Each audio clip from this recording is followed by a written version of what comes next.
Okay, now, ladies and gentlemen, Cecil B. DeMille Award goes to Barbra Streisand. Now.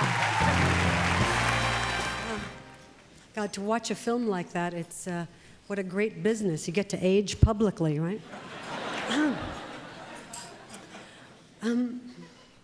It's really nice getting awards, but somebody's cell phone just rang, I think. Isn't that terrible? Wow. It's great getting awards, but it's difficult knowing just what to say. You know? Just what to say, because there's so many things you could talk about. But anyway, this is heavy. You see? Good ears. Someone asked me recently if they should be an actor. And I said, if you have to ask, then the answer is no. Because the only reason to choose that life for yourself is because you feel passionate about it, because you have no other choice. I wanted to be an actress ever since I can remember, but I was very skinny. The only time I liked the way I looked was in the reflection of a hubcap. You remember those the old round hubcaps? You know, they made you look fatter. Like a camera, they added 10 pounds. Anyway, nowadays, they have very strange hubcaps. Have you noticed? You can't see yourself in them. And, you know, how are you supposed to check yourself out and stuff? Anyway, in high school, so I can tell how old you all are by the hubcaps. In high school, I was a misfit. I was an honor student, and yet I had streaked hair and I wore purple lipstick. And as a way of escaping reality, I hid out a lot at a nearby theater that showed these wonderful movies with subtitles. It was an art house, but at the time, you know, I didn't know what that was. I just know that, I mean, now I know that those monochromatic frames, those black and white images that I later realized were made by Kurosawa and other great foreign directors, would resonate for me many, many years later. At the time, I was going to 2 different acting teachers. I didn't want to miss anything. And what I observed in those classes was that people were much more interesting when they weren't trying to act, when they were doing nothing but a simple relaxation exercise. Just the tiniest twitch of an eyebrow became fascinating. I guess just being human, you know? It was the something in the doing nothing, the truth of the moment that was so powerful to me. And now here I am, several decades later, receiving the Cecil B. DeMille Award. I never worked with Mr. DeMille, but I was fortunate to have another cinematic giant as my first director. Wilhelm Weiller, whom I adored, was a brilliant, brilliant storyteller.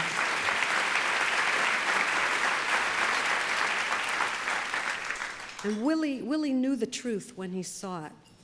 And his willingness to listen to, feels like a baby, you know, you hold the baby like that.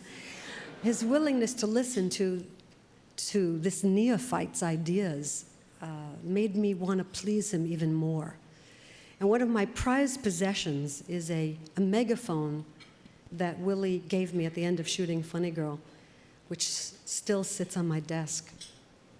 He wanted to encourage me to direct at the time, someday.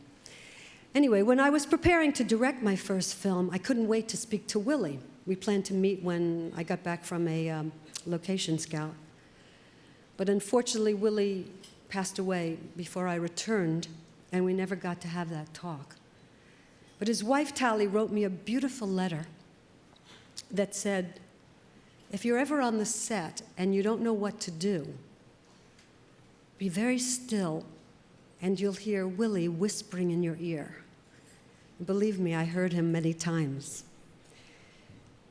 What I love about directing is the learning process, the research, the details, the challenge of how to tell a story, how to serve the actors who have entrusted themselves to you, how to create an atmosphere where the actor is free to bare his soul and reveal his own truth.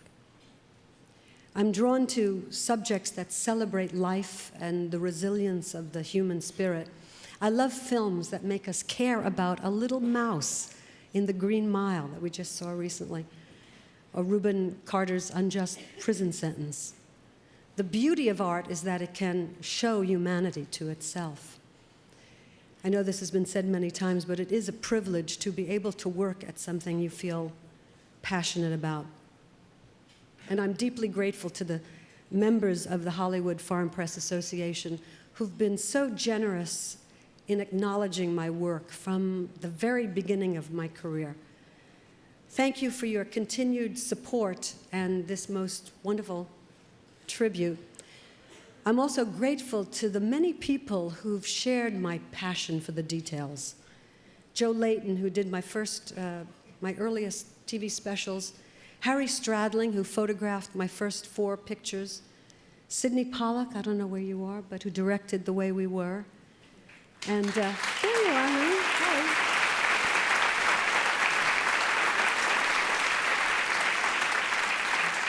And so many other wonderful record producers, songwriters, Harold Arlen, Julie Stein, Stephen Sondheim, Marilyn and Alan Bergman, Marvin Hamlish, screenwriters, costume and production people, hairdressers, orchestrators, and my husband Jim, who keeps my passion alive and who doesn't mind that I'm not so skinny anymore, right?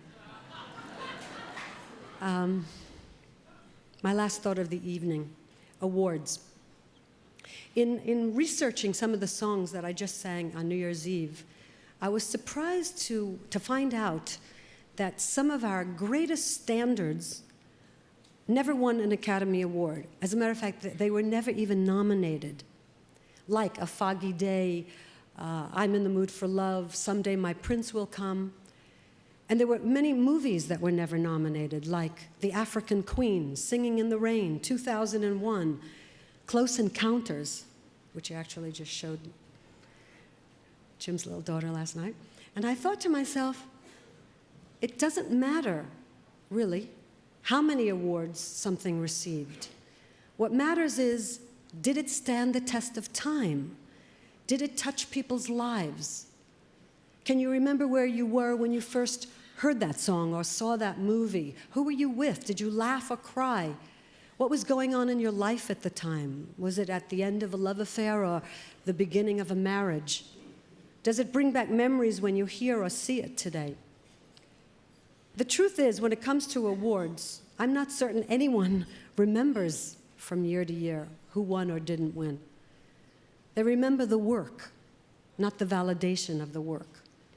So, if by next year you've all forgotten that I received this award, I promise you I'll understand, and I'll always have this to remind me of this very special honor.